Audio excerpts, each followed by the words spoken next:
আসসালামু আলাইকুম। জীবনানন্দ দাশের বনলতা সেন কবিতার কয়েকটি চরণ এখন আবৃত্তি করব। হাজার বছর ধরে পথ হাঁটিতেছি আমি, সিংহল সমুদ্র থেকে নিশীথের অন্ধকারে মালয় সাগরে। অনেক ঘুরেছি আমি বিম্বিসার অশোকের ধূসর জগতে, আরো দূর অন্ধকারে বিদর্ভ নগরে। চুল তার কবেকার অন্ধকার বিদিশার নিশা, চোখ তার শ্রাবস্তির কারুকার্য।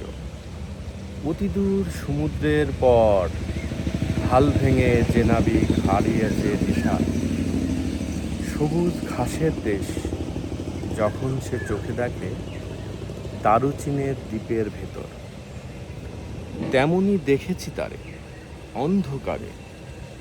বলেছে সে, এতদিন কোথায় ছিলেন? পাখির নীড়ের মতো চোখ তোলে নাটোরের বনলতা সেন। Thank you.